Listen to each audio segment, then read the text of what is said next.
Bunia city is one of the main epicenters of the Ebola outbreak. It's also home to many of the people displaced by conflict in the mineral-rich east of the Democratic Republic of Congo, where dozens of armed groups operate. The city hosts several camps for internally displaced people, like Kigonze, home to 25,000 people. At least 10 people are believed to have died from Ebola here. We visited the camp before the reports of the suspected Ebola deaths emerged. But already, the community here was fearful of what would happen when Ebola reached their area. Look at how we are living. 10, 15 people in one room, children, grandchildren. We've been suffering since we got displaced. I wish we could go back to our farms.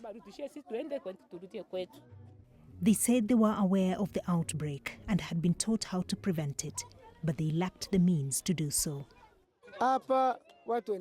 Here, people need water, but there are no hand-washing stations, no soap.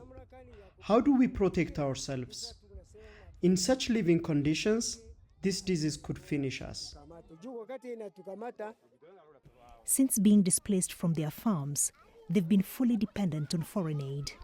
But funding cuts have severely affected essential services, including sanitation. It's compounded the threat of Ebola here. The entire population of Bunia is feeling the impact of the outbreak. At the main Catholic cathedral, things are no longer the same. At the entrance, there is hand washing and temperature checks, and many people sit outside the church during Mass. Every activity involving contact has been discontinued. The first one was to suspend the administration of some sacraments, like baptism, the sacrament of the sick, even the ordination, which was to take place on 11th of June, it was also suspended. Inside the church, the congregation is asked to leave enough space between each other so as not to touch. Ebola is transmitted through infected bodily fluids. But in the city, Bunia, business continues almost as usual.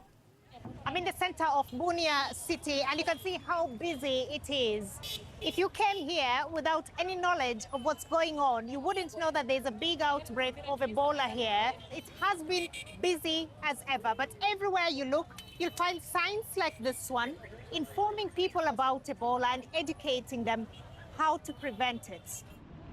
Businesses here open late and close early because of insecurity. Those traveling out of town do so in convoys. Now they confront a new threat. Almost everyone you speak to says they know of people who have died. They've been taught how to prevent infection, but they say they still need to put food on the table. It's a difficult balance. Anne Soy, BBC News, Bunia.